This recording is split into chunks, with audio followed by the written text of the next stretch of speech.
कटोगे। आज हमें बेल लगाई पड़े जाच्छी मुसलमान, तुम एक हो, तुम कटोगे तो पटोगे इंशाल्लाह। हम एक प्लेटफॉर्म पर आएंगे, जोरे बोलुन इंशाल्लाह। जोगी बाबा बोलचे बागेश्वर धाम बाबा, मुसलमान के दुकान से सामान मत खरीदो, एদের दुकान থেকে माल किनो ना। और वही बाबा इंटरव्यू दीचे, मेरा बहन का जब शादी हो रही थी तो मेरा पास पैसा नहीं था, मैंने अपने पड़ोसन से पैसा मांगा, उन्होंने भी नहीं दिया, लेकिन मेरा एक मुसलमान दोस्त ने मेरे को 20,000 रुपया दिया, मैंने अपना बहन का शादी करा। इससे बड़ा पखंडी बाबा कोई हो सकता है? इससे बड़ा मक्कार बाबा कोई हो सकता है? तुम अपने बहन का शादी मुसलमान के पैसा से कराते हो, लेकिन दूसरे हिंदू भाई को ये जहर डालते हो कि मुसलमान से कोई सामान मत लो।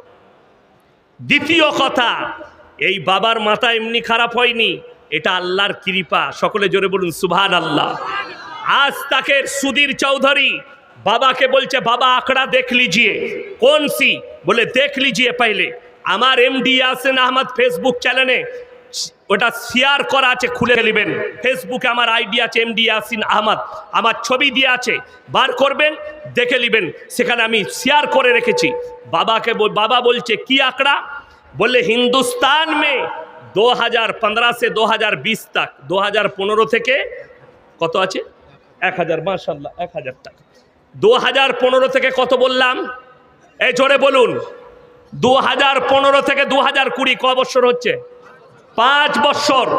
बाबा 5 साल के अंदर दूसरे धर्म के 13 लाख लोगों ने इस्लाम कबूल किया। जोरे बोलूं नारा तकबीर।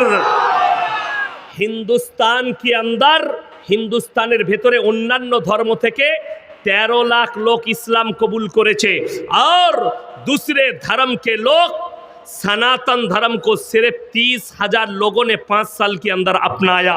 बाबा अंतर कितना है? बाबा परेशान हुए बोलते आसमान और जमीन का अंतर है। बाबा ये हमारा अल्लाह का कृपा है। हे मुसलमान, दिलेर मध्य गेथे लेन पृथिवीर যতগুলো বেঈমান কাফের যে যেদিক থেকে মুসলমানকে মারুক, মসজিদগুলো সব ভেঙে দাও। ভারতের একটা মসজিদ যদি না থাকে, আল্লাহর কসম করে বলে যাচ্ছি, আমাদের দিল থেকে আল্লাহর আর রাসূলের মহব্বত তোমরা মিটাতে পারবে না। জোরে বলুন সুবহানাল্লাহ। আরে জালিলিয়ার মসজিদটা তাকিয়ে দেখুন, ভেতরে ঢুকেন, হ্যাঁ, আর যদি बेलडंगाई पाबड़ी हो जाए बाबरी मस्जिद, तो हम तुमको भी दावत दे रहा हूं, आके थोड़ा घूम के जाना इंशाल्लाह। हमार भाई